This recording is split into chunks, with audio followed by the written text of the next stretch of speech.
Baik, terima kasih Bu Lia. Saya hormati Prof. Laksono, Dr. Daniel dan Dr. Chandra serta Pak Kuncoro, Ketua Persi. Saya mendengarkan dari awal percakapan ini.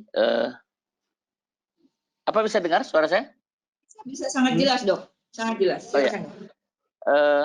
Ya, saya sebenarnya gembira bahwa sebenarnya rumah sakit kita kalau telah menjalankan standar-standar akreditasi, itu saya sudah catat semua yang diceritakan oleh Dr. Daniel tadi sudah tercover dalam standar kita. Tapi boleh juga saya ulang sedikit ya. Jadi memang saya mewakili KARS dalam hal ini berbicara tinjauan dari aspek akreditasi rumah sakit tentu. Dalam meningkatkan kesiapsiagaan rumah sakit dan menjamin tata kelola dan tata laksana pasien COVID-19. Jadi kita bisa identifikasi dari standar akreditasi yang 16 bab itu, paling tidak ada 8 bab itu semua terkait dengan kesiapsiagaan dan tata kelola pasien COVID-19 ini. ARK, AP, PAP, PAB, HPK, MKE, PPI, dan terakhir MFK. Itu semua sudah menggambarkan, jadi kita memang berharap rumah sakit membaca ulang saja. Kan semua rumah sakit sekarang hampir sudah terakreditasi. Dari 2.800 rumah sakit di Indonesia, sekitar 2.400 sudah menjalani akreditasi dengan versi 2012 dan ada sebagian sudah dengan versi SNAS. Nah, saya harapkan rumah sakit dapat membaca ulang. Mungkin tadinya memang ada rumah sakit yang pentingnya dapat sertifikat, nah maka itu mungkin terlupakan. Tapi sekaranglah saatnya menguji standar-standar yang sudah dibuat dan dijalankan. Dan kita juga gembira, saya lihat dalam akhir-akhir ini, setiap organisasi profesi sudah membuat panduan triase. Ada dari IDAI, dari POGI, dari PABOY, Perhati, PABI, Perdami, dan lain sebagainya. Dan rumah sakit harus merubahnya menjadi SPO, saya rasa, seperti yang diceritakan Dr. Daniel tadi. Karena triase adalah merupakan, tadi Bu Lia katakan, titik pertamanya. Kan rumah sakit tidak boleh menolak pasien mentah-mentah. Jadi harus ditriase, dipilah mana yang akan dirujuk, mana yang bisa dirawat. Kalau memang kemampuan tidak cukup, tadi Dr. Daniel mengatakan, ya jangan dirujuk. Itu kita do no harm. Tapi kita merujuk juga dengan cara yang benar. Nah itu, jadi kata kuncinya di sini adalah screening. Dan jangan lupa APD yang proper. Nah ini kita masalah. APD yang proper ini rumah sakit harus memikirkan. Kemudian asesmen pasien, kata kuncinya APD juga. Kemudian PAP, kata kuncinya adalah ada PPK di rumah sakit untuk pneumonia COVID-19 ini yang up to date dan dipatuhi oleh semua dokter. Asuhannya terintegrasi, kemudian panduan asuhan pasien risiko tinggi dan pelayanan risiko tinggi dilaksanakan dengan baik. Untuk pelayanan bedah, ini juga masalah. Banyak rumah sakit takut melakukan pembedahan. Jadi saya katakan, kami dari PABI, karena kebetulan saya juga ketua organisasi profesi bedah umum, sudah mengeluarkan panduan bahwa operasi elektif boleh ditunda.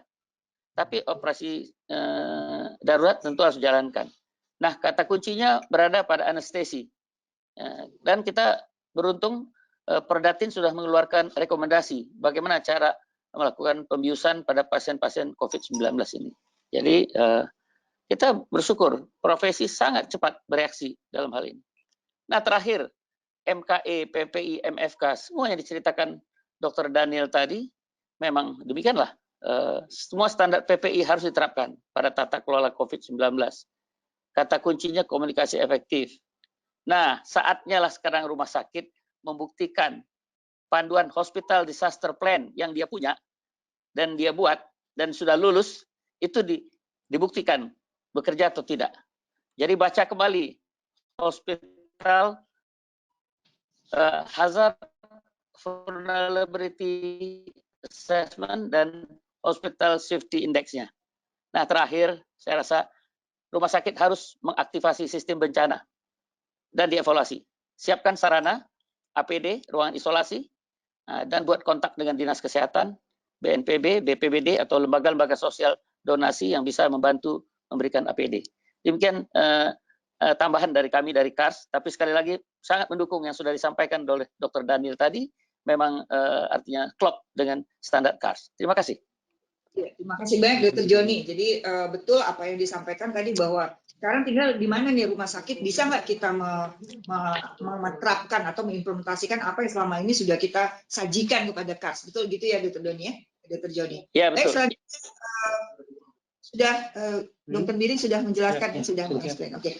Selanjutnya adalah Prof. Laksono. Saya persilakan, Prof. Selamat siang, Prof. Mic-nya, Prof. Ya, Prof. Ya, oke. Terima kasih, Bu Lia. Jadi menarik sekali dari Pak Daniel dan Pak Chandra. Memang ini penanganan COVID sangat menarik ya. Dan di sini saya bersama Pak Hendro Watatmo, ada di sebelah kiri saya, tapi agak jauh, hampir 2 meter karena fisikal. Ya, jadi yang pertama dari sebentar ya. Memang menarik ini COVID ini kita menghadapi sebuah ketidakpastian yang tinggi ya. Jadi tadi yang dikatakan Pak Daniel sangat lengkap, nah, Pak Chandra juga melengkapinya ya. Nah, cuman yang menjadi dan kunci ketika hal yang sangat lengkap detail ini ya, itu berhadapan dengan suatu kemungkinan pertambahan jumlah pasien yang sangat besar ini, yang di luar kapasitas rumah sakit untuk menangani. Nah, ini yang menjadi isu kunci, sehingga waktu itu Bu Lia ya, kita diskusi mengenai apakah ini kita harus menggunakan prinsip surge, ya, lonjakan ya, di mana lonjakan itu bisa kita, istilahnya kita kelola atau kita rencanakan di level kabupaten, kota, di wilayah, dan juga lonjakan yang ada di tiap-tiap rumah sakit. Dan ini ada satu exercise dari rumah sakit kecil di Jogja, ternyata dia berapa minggu dari masuk 9 bisa sampai ke 17.000 ya, ini apa proyeksi pasien yang masuk dengan dugaan COVID. Nah, untuk itu mungkin mari kita mencoba untuk melihat bagaimana konsep lonjakan dalam surge ini ya, dalam coronavirus ini bisa kita lakukan. Nah, untuk itu Pak Hendro Watatmo sebagai pakar yang memang biasa sekali untuk menangani surge hospital, tapi biasanya di yang hal-hal yang bukan menular ya, Pak Hendro ya, yang ke arah trauma. Nah, ini bagaimana pengalaman itu jadi menarik. Tapi dari saya ini betul-betul sebuah pengetahuan baru atau sesuatu yang belum pernah kita lakukan selama ini.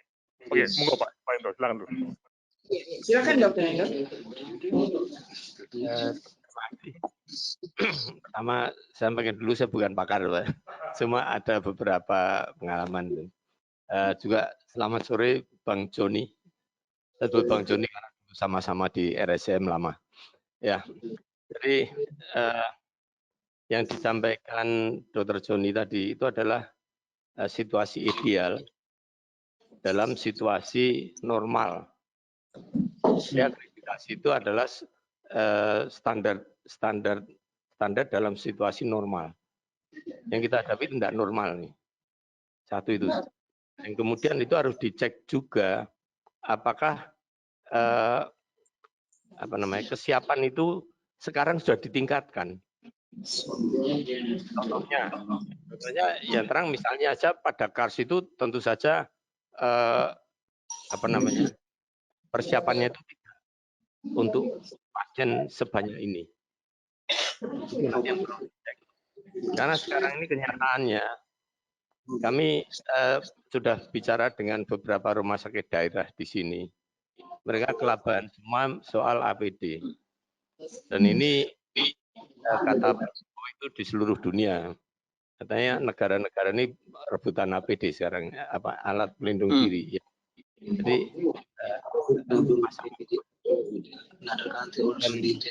apakah sudah ada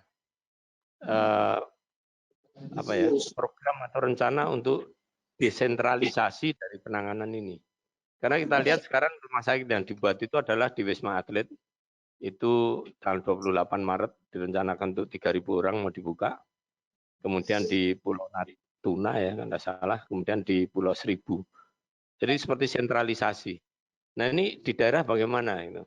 Apakah ada program untuk desentralisasi? Ya jelas di Jogja ini sekarang ini ya mereka kelabakan semua. Nah kemudian untuk Dr. Daniel ya, Mr. Daniel, itu pertanyaan saya begini. Tadi dikatakan do no harm. Jadi kalau rumah sakit itu nggak punya persiapan dan tidak bisa melakukan persiapan dengan baik, dia boleh tidak menerima. Mungkin nggak ini di sekarang untuk seperti Bang Joni pertanyaan saya, mungkin nggak ini dilakukan? Saya rasa nggak mungkin. Tapi sudah secara alamiah dilakukan. Jadi rumah sakit yang nggak siap ini menolak pasien.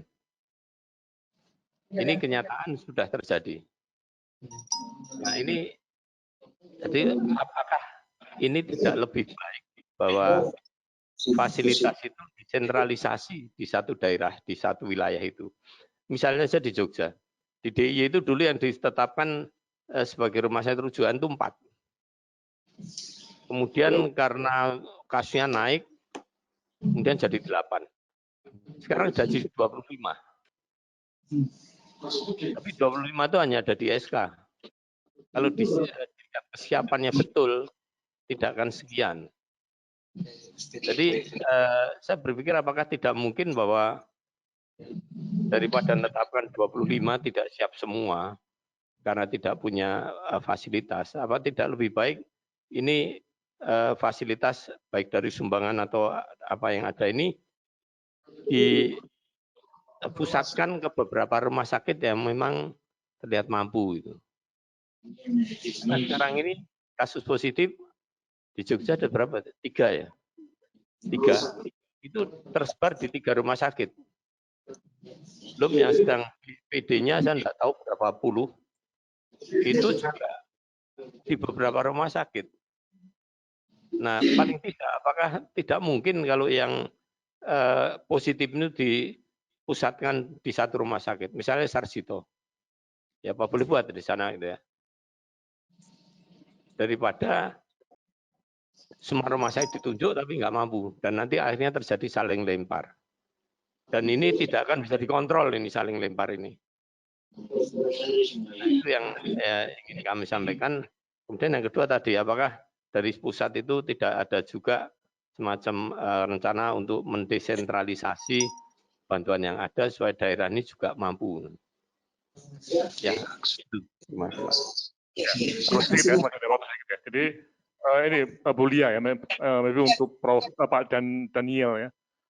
Memang pertanyaan menariknya memang ketika kita menghadapi situasi yang memang tadi jumlah pasien ya itu sangat menentukan ya.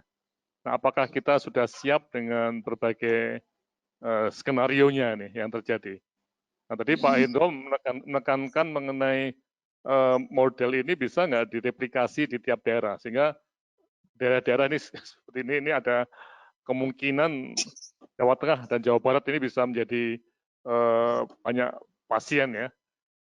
Nah, apakah model skenario untuk lonjakan Pak Daniel, surge of the patients, ya, can we plan it?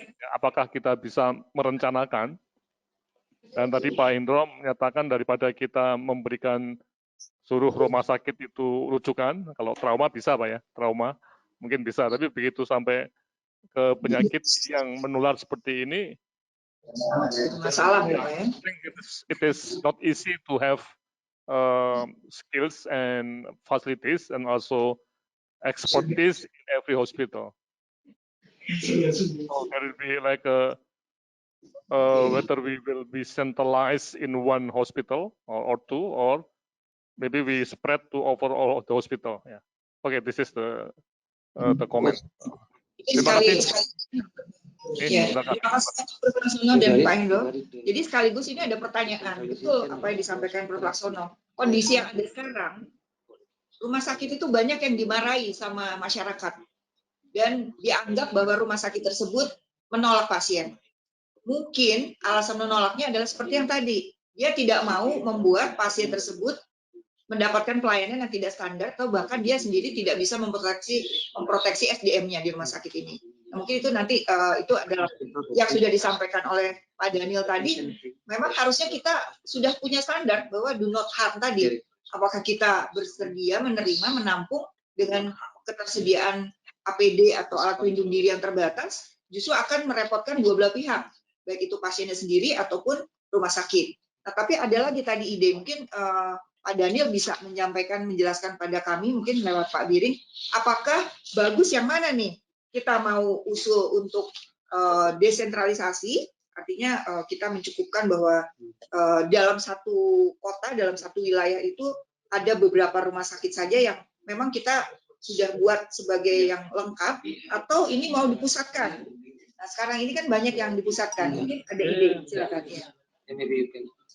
Maybe you can explain about centralization and decentralization about our activity. I think, to be honest, I think you all know the answers.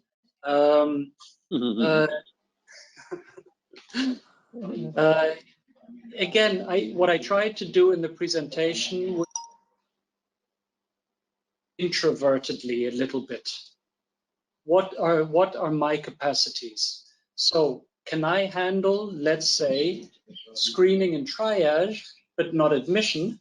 Then I need to find and collaborate with some facility that can. If I can manage screening, triage, and maybe 5 cases, but there's a surge, then I need to collaborate with another facility that can. So my exercise was introvertedly look into my capacities first. Let's see what I can do. And let me also at the same time analyze what can I not do. And I think whatever I cannot do, we as a society and you as a hospital association as well need to talk together to see who does what. And I think that might be something that you can do, and looking at your resources, doing a little bit of these baseline surveys, a blueprint of who's who and who's what, and maybe you can figure out a good networking and referral system, because it is clear that not every facility can do everything, and especially if you're looking at surge.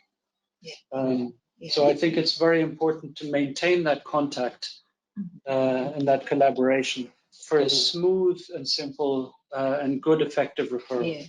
Jadi mungkin saya indikan saja bahwa memang ternyata yang pertama kali kita memang harus mengakses dulu apakah kemampuan kita ini sampai mana. Kemudian kita juga satu lagi, tadi Prof sudah menyatakan bahwa di Jogja sudah mulai bertemu ya Prof ya. Sekian fasilitas, pernah nggak ada pertemuan gitu misalnya dalam satu area, dalam satu wilayah yang masing-masing menunjukkan saya bisa apa atau rumah sakit saya bisa apa. Sehingga nanti dalam sebuah sistem rujukan akan menjadi lebih mudah mana pasien yang bisa dirawat oleh rumah sakit A, mungkin dia hanya bisa triase saja sampai dengan memilah, kemudian dia akan merefer pada tempat mana. Apakah sudah pernah Prof, mungkin pengalaman Prof Laksono di Jogja, apakah sudah pernah diadakan semacam itu Prof? Ya, ini Bu Lia, ini yang sedang kita bahas Pak Endo, nanti hari Kamis ini ya, ini mungkin bagus nih untuk follow up dari diskusi ini.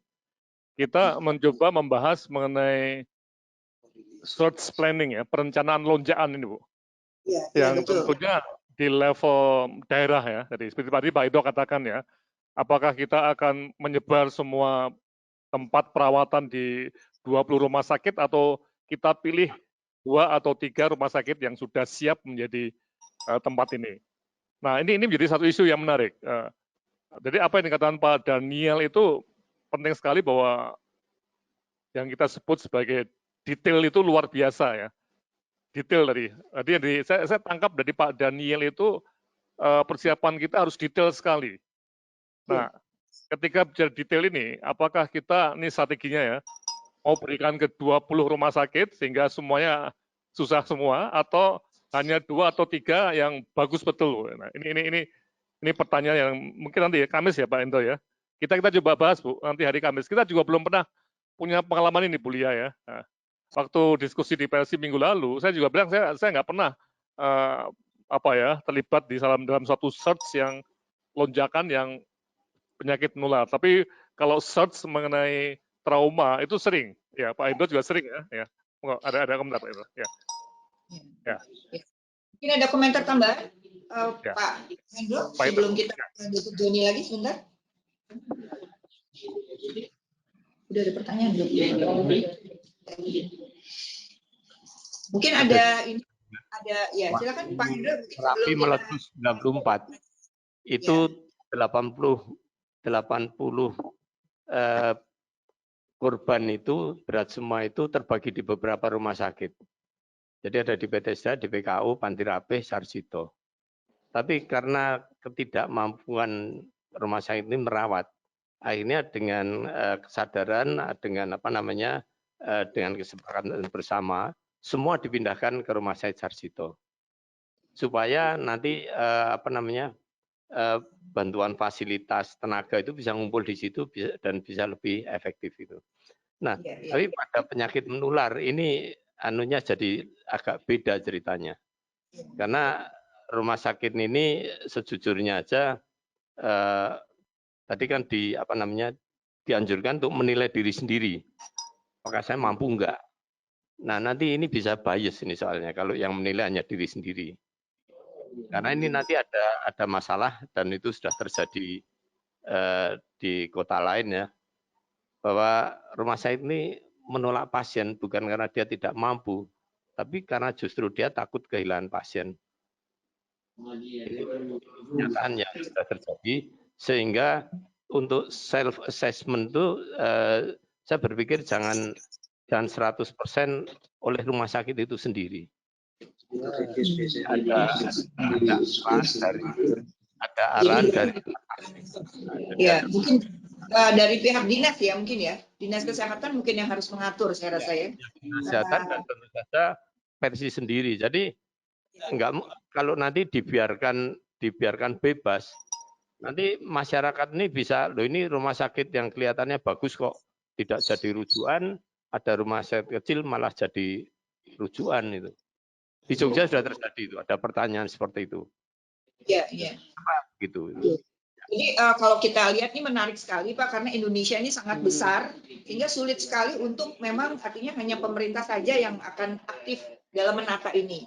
Nah, kita masing-masing juga bisa tahu berapa jumlah masing-masing provinsi, dan kita juga bisa tahu kalau ada, mudah-mudahan kita ada mapping ya. Kemarin saya sudah melihat bahwa dari pemerintah sudah ada mapping provinsi, berapa penderita COVID di masing-masing daerah. Mungkin itu sudah saatnya kita dibantu oleh versi wilayah atau versi daerah untuk ikut serta dalam menata ini. Karena khawatir saya kalau kita lepas, itu kesulitan rumah sakit. Contoh saja, untuk ketemu 2 rumah sakit atau 3 rumah sakit untuk membicarakan SDM bersama atau fasilitas bersama itu tidak mudah. Karena cenderung rumah sakit mikir bahwa oh saya nggak bisa, sudahlah yang lain saja. Nah, mungkin itu yang kita harus bicarakan mudah-mudahan. Baik, sudah ada lagi Pak Joni, ada tambahan sebelum kita akan jawab pertanyaan. Saya setuju dengan Dr. Hendro tadi. Halo, Dr. Hendro. Ini sesama bedah tentu sama pendapatnya.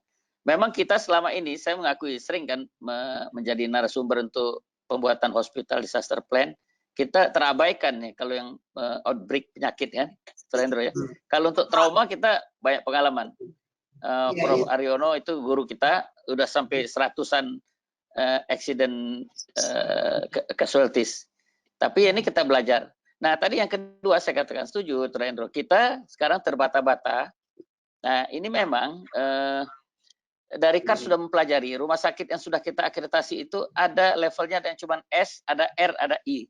Kalau dia baru level S, memang pasti kedodoran. Yaitu yang penting dia dapat sertifikat.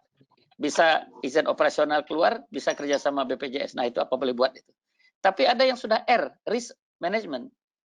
Nah, kalau yang sudah risk management, maka dia standar ini sudah dia jadikan alat, tools. Nah, makanya saya ajak sekarang teman-teman, mari baca kembali aja standarnya. Kita tidak usah saling menyalahkan ya. Kita baca kembali, maka mungkin bisa. Nah, tapi tadi kuncinya di triase betul. Jadi yang kedua saya setuju dengan Dr. Hendro, triase. Kita nggak boleh menolak pasien, apalagi menular. Kalau trauma aja masih mungkin kan. Jadi tetap rumah sakit harus menyediakan ruang transit. Memang mau nggak mau, menurut saya. Dan triasenya harus SPO-nya yang benar, dan jangan juga berlebihan, over diagnose, over triase, tapi juga jangan under triase. Jadi kita perlu.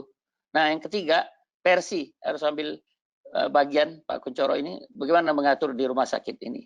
Itu tambahan dari saya. Terima kasih.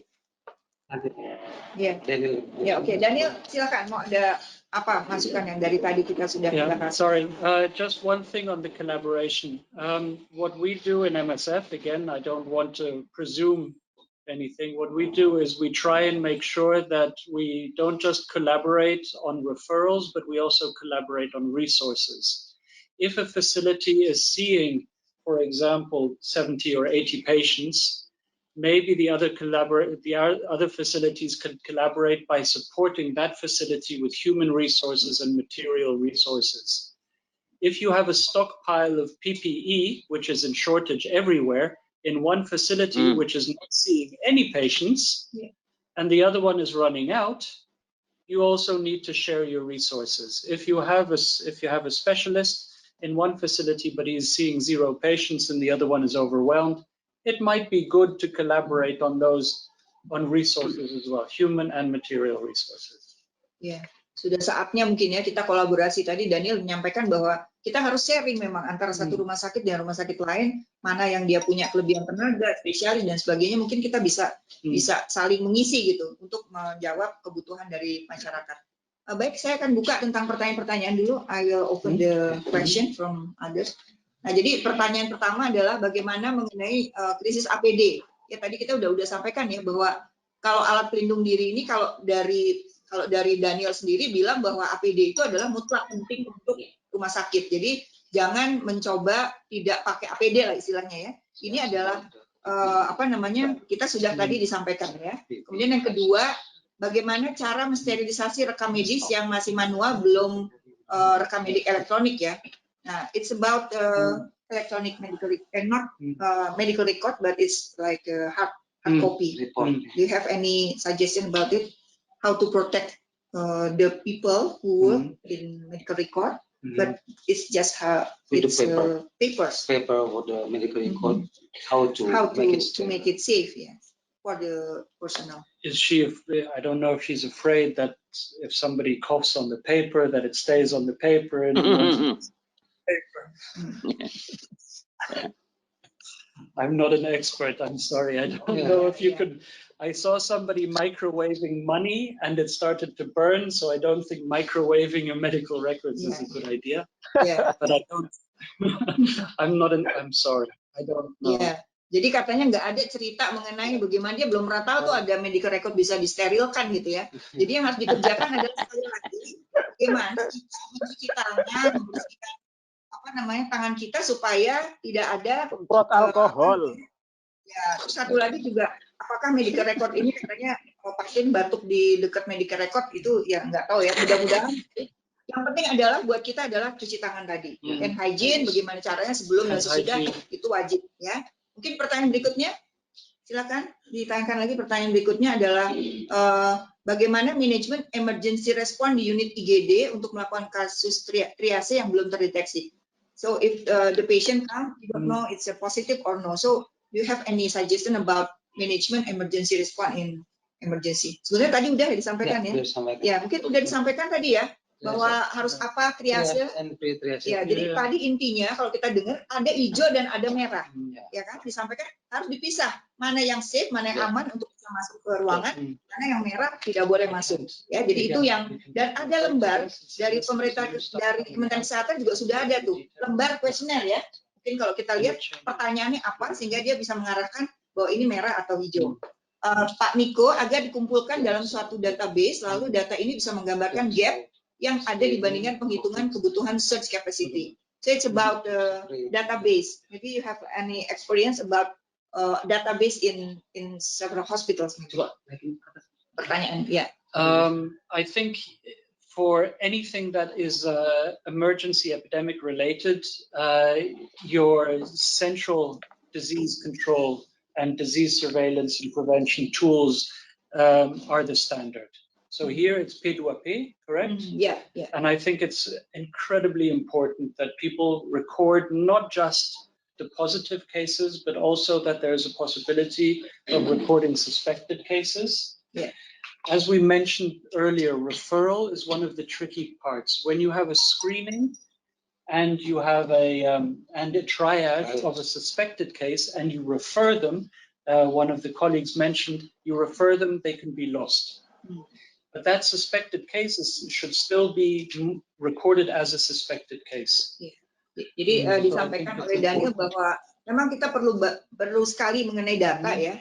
Nah, database itu mungkin ada dua ya. Saya kalau tidak salah, maaf Pak Niko. Jadi mungkin ada database ada dua macam. Satu adalah database pasien mungkin, yang satu lagi adalah database tentang facility. Ya, kalau memang kita bisa membuat ini, kalau untuk database pasien mungkin itu dianjurkan oleh Pak Daniel adalah dari P2P, di mana di situ ada surveillance dan sebagainya, sehingga bisa men-trace pasien itu kemana, apakah dia positif atau tidak, karena mengingat waktu diagnosis kita juga cukup panjang. Untuk yang kebutuhan kapasitas fasilitas mungkin perlu juga ada ada pendataan. Terus terang seperti sekarang, versi itu agak kesulitan untuk menghitung berapa sih kebutuhan sesungguhnya dari rumah sakit yang ada. Saat kita menghitung A, tiba-tiba besok sudah ada mungkin donasi dari tempat lain, atau dia ada masuk dari fasilitas dari Kementerian Kesehatan atau apa, sehingga berubahnya dengan sangat cepat.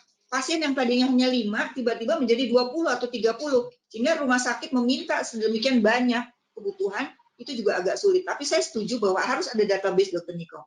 Ini pertanyaan lagi, ini yang paling agak susah menjawabnya. Just to the loss to follow up, from our experience working with other infectious diseases like Ebola, for example, a very large part of our work was in the communities. So it's community sensitization, community contact tracing, and the collaboration between the primary healthcare facility, the secondary healthcare facility, and the community. It's a link. So we had teams going household to household. So that it's a large part. So clinical management is only one small part of the whole epidemic management. Jadi ditekankan oleh Daniel bahwa sebenarnya kalau kasus-kasus seperti ini, ya itu sangat penting artinya untuk kita bicara secara komunitas. Jadi community ini bisa bicara mulai dari puskesmas, mulai dari rumah sakit, mulai dari yang lain-lain ya, masyarakat dan sebagainya, karena tidak bisa hanya bicara mengenai rumah sakit saja, tapi kita harus bicara whole tentang apa itu komunitas, dan di sini akan banyak sekali yang berkepentingan. Jadi tidak seperti kasus-kasus yang seperti biasa datang, tapi ini adalah sebuah kegiatan community yang sangat penting. Ya, mungkin itu nanti kita bicarakannya sangat menarik untuk mungkin Prof juga di Jogja sudah mulai mengadakan ini mengenai lonjakan pengunjung yang demikian banyak untuk dibuatkan program yang lebih jelas. Ada pertanyaan lagi dari Yusak Leong, sebagai dokter layanan privat, apakah sebaiknya kami meliburkan diri dulu? So from the private hospital, apakah mau libur katanya? No. Nah, Private medical doctor. Itu adalah dokter di layanan privat, jadi dokter praktek. Iya, sorry. Gimana? Our private what they will anticipate for private doctor. Again, I think you have national. I think the government has already talked to the government. They have a government regulation, huh? Yeah, they have the probably situation is a little bit different in situation. Microphone. Oke, di mic aja Pak Diki ya. Jadi ini tentang libur ini mungkin Direktur Medik kami sini deh, Dr. Diki. Direktur Medik kami, Dr. Diki akan menjawab nih sebagai dokter yang Libur apa nih maksudnya? Jadi kalau misalnya praktek dokter kan sekarang nih bingung mau buka apa enggak nih? Saya sebagai dokter praktek pribadi misalnya, sebaiknya buka nggak dalam kondisi ini? Apa yang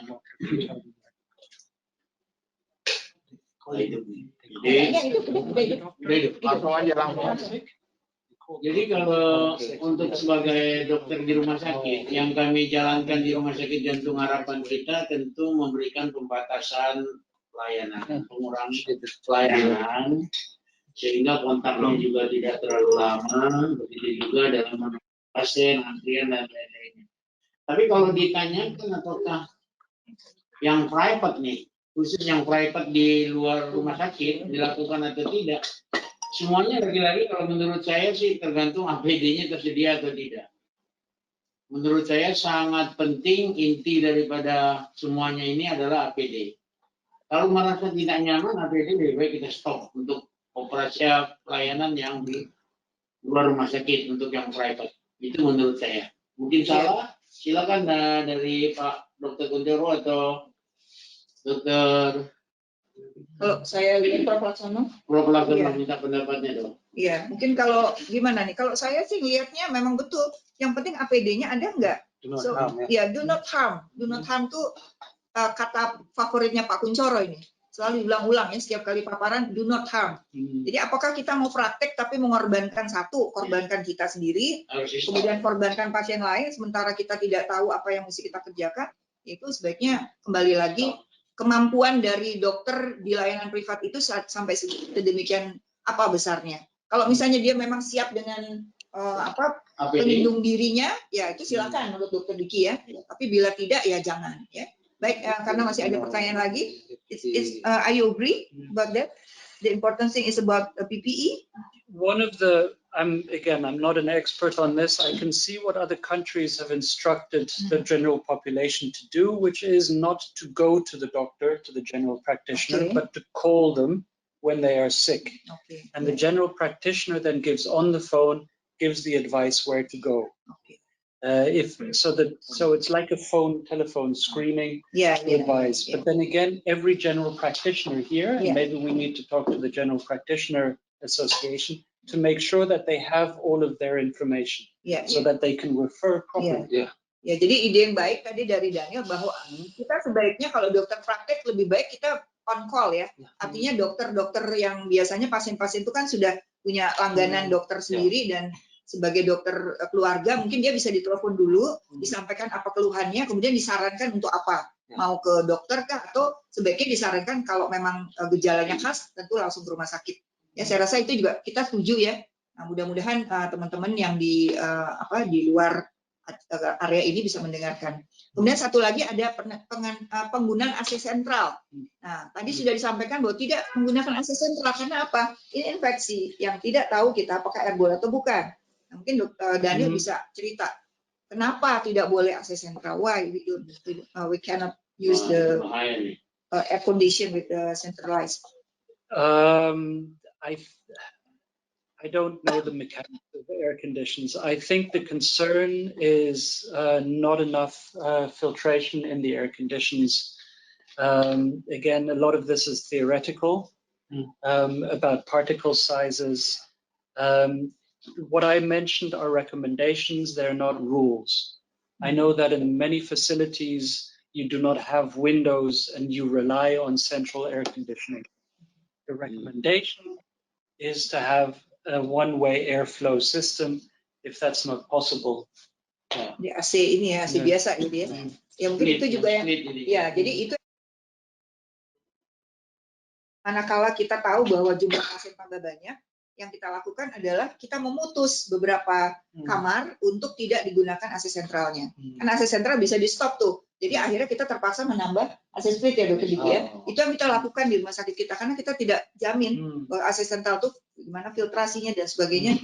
Jadi saran kita adalah menggunakan AC biasa, AC split ya yang per kamar. Ini pertanyaan lain, apakah bisa dibuatkan clinical pathway untuk dan audit klinik mengenai PDP yang bisa direplikasi secara nasional dan baku yang berlangsung selama 90 hari ke depan? Kalau ada CP dan AK-nya, apakah CP dan AK tersebut rentan dengan modifikasi dengan perbedaan fasilitas, perbedaan remote area antar rumah sakit dan sebagainya? Ini balik lagi ke Dokter Joni, ya Dokter Joni kan tahu, ya mungkin ini sebetulnya dasarnya dari sana. Apakah ada CP itu boleh beramai-ramai pakainya? Tentu harus disesuaikan dengan rumah sakit ya dok. Ini Dokter Joni bisa menjelaskan. Iya, sedangkan PPK saja harus hospital spesifik kan. Nah, kalau CP kan sudah melibatkan lebih banyak lagi unsur. Jadi PPK-nya dulu dibuat. Memang ini kerja berat buat komite medis ya atau staf medis fungsional. Jadi PPK-nya, kalau alhamdulillah kan dari profesi PNPK-nya udah keluar kan. Jadi anestesi sudah mengeluarkan, kemudian PDPI paru mengeluarkan. Tinggal di rumah sakit dirubah, disesuaikan dengan kondisi rumah sakit. Jadilah PPK rumah sakit, baru jadi CP gitu kan. Kalau memang kasusnya sangat complicated, nggak perlu bikin CP kan. Kan kita sepakat, kasus yang terlalu banyak alternatifnya jangan CP, cukup PPK saja. Terima kasih. Jadi kita beruntung bahwa kalau kita buka WA group, semua profesi udah mengeluarkan dari PDP. Dari penyakit dalam Betul. begini. Ya, Dari IDAI juga. Dari IDAI ada, dari Poliklinik ada. Jadi silakan Anda Ya. bisa ambil dan kemudian kita modifikasi sesuai kebutuhan. Dari Ya, Pak betul. Fatur Negara. Kenyataannya di lapangan, koordinasi antara rumah sakit dan dinas kesehatan sangat terbatas. Apa yang dilakukan oleh Persi untuk menstimulasi munculnya forum komunikasi penanggulangan COVID-19 di daerah. Sehingga tiap daerah memiliki pusat logistik, kejelasan alur rujukan, dan penguatan rumah sakit. Mungkin ini Pak Kuncoro ingin menjawab, karena pertanyaannya adalah apa yang bisa dilakukan oleh Persi untuk menstimulasi komunikasi. Silakan Pak Kuncoro. Pertanyaan berat ini. Ya, betul Pak. Saya juga nggak berani jawab jadi. Jadi gini. Beberapa hari yang lalu, saya pribadi selaku ketua Persi berupaya untuk connect dengan Kementerian Dalam Negeri. Ya, sayangnya di tingkat pusat ini juga untuk koreksi nih. Kok Kementerian Dalam Negeri kok nggak muncul ini? Ya, nggak selalu muncul gitu. Tampak secara visual oleh publik bahwa ketika misalnya ada pengumuman apa, ada sifatnya press release atau apa, peranan dari Kementerian Dalam Negeri belum tampak dilibatkan. Jadi termasuk di Satgas itu nggak diundang gitu, atau belum diundang. Ini menjadi sangat penting. Jadi yang terjadi sebagai contoh ini komitmen pemerintah daerah kan beda-beda tuh.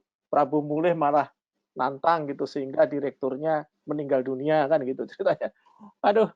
Banyak sekali variasinya, tapi kita berusaha lah secepatnya ini ada action yang bagus dari Kementerian Dalam Negeri, karena yang bisa memerintah daerah itu saat ini adalah Kementerian Dalam Negeri. Terima kasih.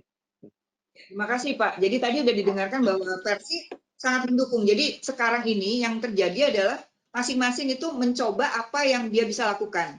Persi pusat bisa webinar, ya kita webinar. Kita bisa mengumpulkan sumbangan, ya kita cari sumbangan. Kita bisa berkomunikasi dengan versi-versi yang lain, ya mungkin itu yang kita lakukan. Tapi kita juga mohon mudah-mudahan ada dinas kesehatan yang mendengarkan bahwa kita sebenarnya pengen juga komunikasi dengan dinas kesehatan dan juga pemerintah daerah setempat. Dan kalau saya lihat juga ada sih beberapa provinsi yang sudah baik ya, sudah mengadakan pertemuan dengan segala unsur. Nah, mudah-mudahan tadi Prof. Laksono sudah menyatakan di Jogja sudah ada. Nah, ke depan kita berharap akan lebih banyak lagi pertemuan-pertemuan yang sifatnya daerah ataupun provinsi ataupun yang kalau bisa betul-betul yang implementasi untuk dikerjakan oleh masing-masing fasilitas kesehatan. Ya, kita bukan bilang lagi rumah sakit tapi fasilitas kesehatan. Ada komentar dari Prof. Laksono? Silakan Prof. Yang tentang ini agak berat sedikit soalnya nih. Ya, menyangkut semuanya kan ini kan. Ya, silakan Prof.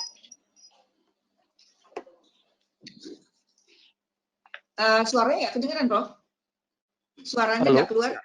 Sudah ya? Ya, sudah. Ya, oke. Kita bicara mengenai tadi hubungan dinas dengan rumah sakit ya. Jadi ini memang sebuah lonjakan ya, lonjakan harus kita prediksi. Memang sekarang ini tim pencegahan terus berjalan, tapi kita rumah sakit juga harus siap. Dan memang betul ya, kita tidak bisa membuat search itu sendirian. Jadi lonjakan tadi harus ada analisis secara wilayah ya dengan Dinkes dan Pemda. Kemudian juga di dalam rumah sakit masing-masing. Nah, ini yang kami di Jogja dengan Persi DIY ya, itu sedang mencoba ya untuk menyusun suatu sistem lonjakan ini.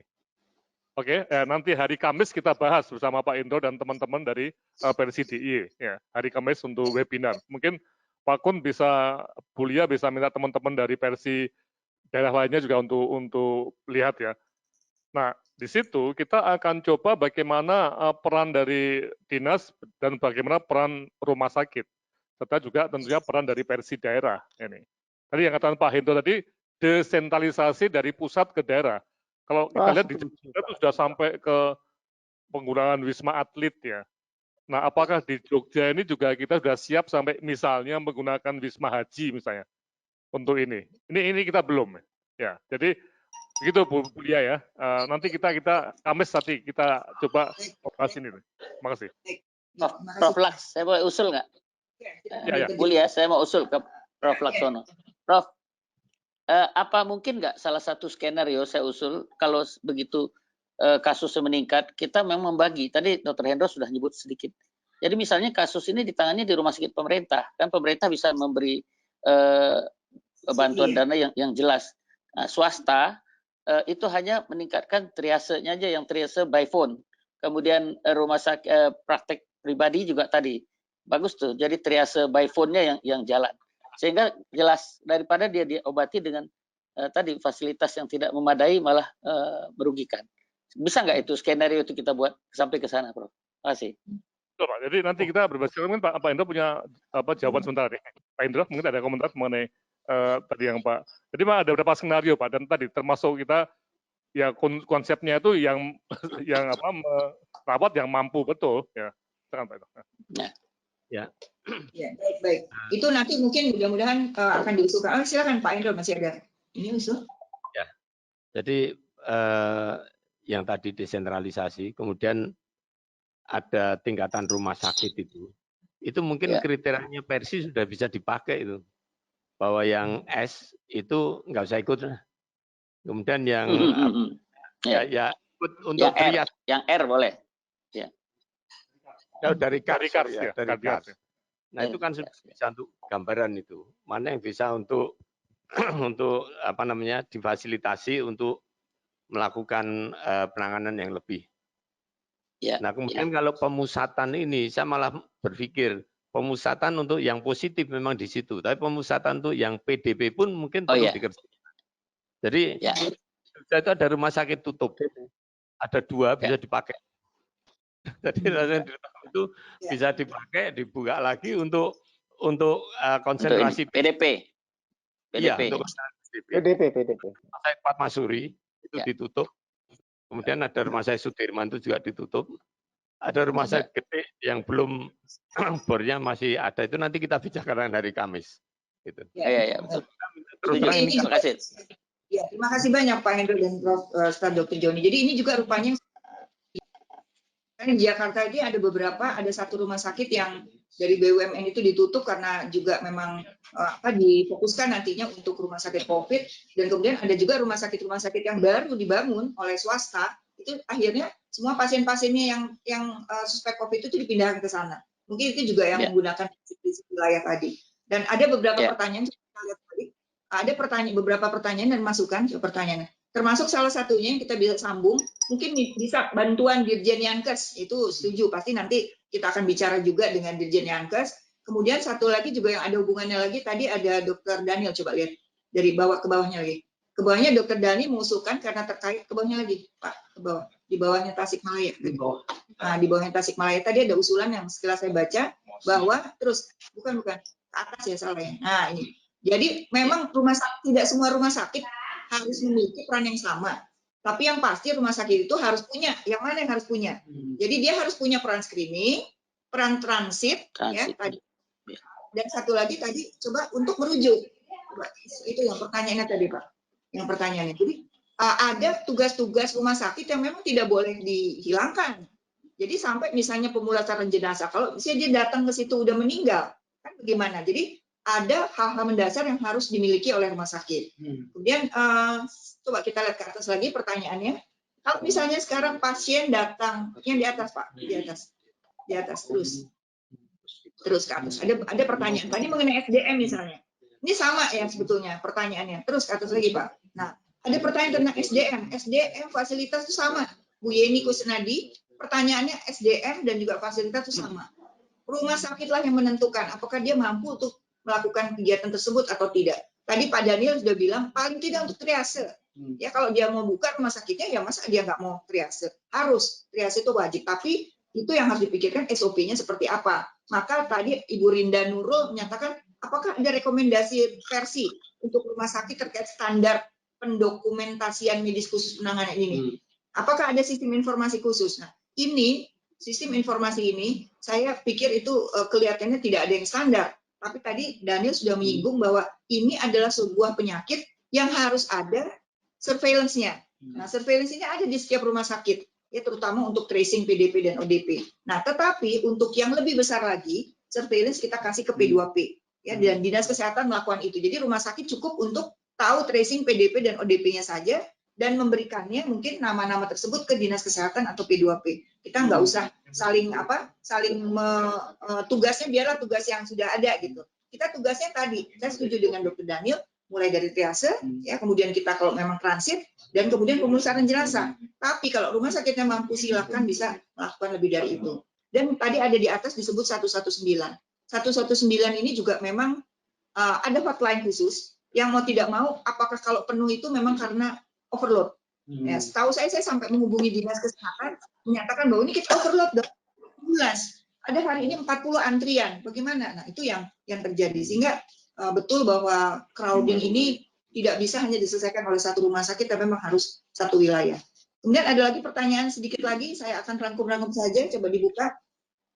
Jadi kalau rekomendasi versi nanti kita akan buat, terus ke bawah lagi, pasien mampu tapi tidak mau ke rumah sakit umum, malah pengennya ke rumah sakit ibu dan anak yang sarana tidak lengkap. Kemudian APD tidak ada. Bagaimana? Nah, satu hal yang paling kita pentingkan adalah tolong rumah sakit harus memberikan informasi kepada pasien. Nah, dinas kesehatan juga saya sudah mengimbau, tolong bantu kami, bantu rumah sakit untuk memberi informasi kepada masyarakat apa sih sebetulnya yang dibutuhkan untuk merawat pasien COVID-19. Jadi itu yang menurut saya, sebuah ruangan yang bebas dari penularan, kan itu kita jamin bahwa rumah sakit kita tidak memberikan penularan kepada pasien ataupun kepada staf medik. Nah, itu mungkin yang perlu kita sampaikan. Kemudian ada pertanyaan lagi, bagaimana back office? Boleh nggak work from home? Ini juga rumah sakit kita bahas, libur kah atau tidak? Nah, mungkin kalau boleh saya jawab, jadi kami sedang merencanakan adanya giliran. Ya, giliran, tetapi mereka yang di rumah itu tetap dikasih tugas dan dipantau oleh atasannya. Jadi work from home bukan berarti libur, tapi dia diberikan tugas. Nah, kasihan dong orang-orang di pelayanan menghadapi pasien kemudian yang libur benar-benar libur. Jadi kita berharap work from home. Jadi kerja dengan penugasan. Dan itu memang diatur sesuai dengan kebutuhan pelayanan. Ini pengalaman di rumah sakit kami. Terus ke bawahnya lagi pertanyaan dari Pak Ilhami, Rumah Sakit Anak Bunda Harapan Kita. Bagaimana agar pemeriksaan PCR dapat lebih cepat? Karena banyak staf kami yang isolasi mandiri menunggu hasil PCR. Nah, pertanyaan ini akan dijawab hari Kamis, Pak Ilhami. Kita akan mengadakan webinar dengan Balitbangkes dan juga dari CDC untuk mengenai pemeriksaan laboratorium. Jadi ini mungkin belum kita bisa jawab. Tapi semua rumah sakit sama pertanyaannya seperti Pak Ilhami. Kita menunggu the result of PCR for diagnostic for the COVID patient. Ada lagi pertanyaan mungkin yang langsung dari ini, yang dari teman-teman masih ada pertanyaan langsung, silakan. Pertanyaan langsung. Oh, pada kebanyakan ngetik. Mana lagi? Bagaimana agar pemeriksaan udah untuk tenaga bantuan, bolehkah yang baru lulus kuliah belum punya STR? Wah, ini yang jawab ini kali ya. Bagaimana nih? Kalau tidak salah, mungkin Dr. Joni bisa bantu saya. Untuk keadaan darurat itu boleh ya Pak Joni ya? Gimana nih? Kalau tenaga baru lulus, belum punya STR, belum punya SIP, bagaimana kebutuhan tenaga? Apakah boleh nggak? Legal nggak dia membantu? Ya, kan ada klausul di Permenkes itu. Dinas Kesehatan yang memberi SIP-nya, SIP sementara untuk bencana. Ya, jadi jawabannya. Tapi ijazah punya ya? Ya, jadi Dinas Kesehatan yang akan memberikan biasanya izin khusus. Sepengetahuan saya juga demikian. Kemudian chamber disinfectants, apakah untuk mengurangi infeksi, siapa yang harus menggunakannya? Mengenai about the chamber disinfectants. Semuanya nonton YouTube soalnya ya. Begitu datang kayak mobil semprot. Nah, apa yang kira-kira Surabaya itu. Ya, Bu Risma melakukan itu. Bagaimana? I'm not a big fan of fancy equipment. I think your infection control measures of hand washing, social distancing, cough hygiene is the most important thing. Walking through these chambers, I think, is more of a gimmick. It's not a public health measure. You cannot put hundreds of thousands of these chambers everywhere. It's impossible. Jadi katanya kalau menurut Daniel dia tidak ngefans sama untuk peralatan, tetapi dia lebih ke perilaku ya, bagaimana mulai dari cuci tangan, mulai dari batuk, kemudian tata cara pelaksanaan kepada pasien dan sebagainya. Jadi jawabannya adalah itu tadi ya, bahwa yang penting adalah yang basic lah, yang dasar-dasar ya. Itu adalah katanya gimmick. Ada tambahan yang silakan. Kemudian fasilitas persediaan APD ya, mungkin kebetulan ada beberapa bantuan juga kepada Persi untuk APD ini, yang katanya ini kita banyak janji sorga deh pokoknya, banyak sekali yang mau bantu. Mudah-mudahan sih bisa terlaksana, Tapi apabila benar-benar SOS, bila benar-benar membutuhkan, silakan Anda bersurat ke Persi. Apakah standar APD untuk pasien rawat jalan? Nah, tadi udah disebutin tuh tadi ya, dari Teh Awona, bahwa ada standar itu bukan disebut pasien rawat jalan atau perawatan dan sebagainya, tapi ada tadi tabelnya. Kontaknya. Kontak itu ada jelas. Nanti akan kami kirimkan dalam bahasa Indonesia. Jadi bahasa Indonesianya nanti PowerPoint-nya akan dikirimkan. Baik, masih ada lagi, sedikit lagi nih pertanyaan. Masih ada ya? Berapa banyak? Nah, jadi karena waktu nih udah jam 4 lebih, saya masih masih punya mungkin 2 atau 3 pertanyaan. Kalau ada dari para peserta yang ingin bertanya langsung pada kami, saya persilakan. Apakah ada yang ingin bertanya secara langsung? Silakan. Ada ini nggak, Pak? Belum ada. Nah, belum ada. Baik. Saya akan minta sekali lagi, mungkin Daniel, maybe you have like a suggestion for us. For the resume about your presentation today, mungkin untuk pesan-pesan for every hospital in Indonesia. Closing statement. Closing statement, yeah, please. I think, first of all, thank you very much for all the questions. Thank you for letting me do the presentation. I think this has been a very interesting debate also after the presentation. I think the important thing is not the presentation, it's continuing the discussion to try and improve, look at the challenges and try and find solutions to those challenges. So thank you very much for that. Again, like I said in the beginning, I did not come here to offer any solutions. I think stimulating the discussion is important. Recommendations are always collaboration, coordination. Don't work in a silo. Make sure that you collaborate and share resources, share knowledge, share expertise. It's one of the Hippocratic oath points as well of every doctor is to share his or her medical knowledge with his or her colleagues as well.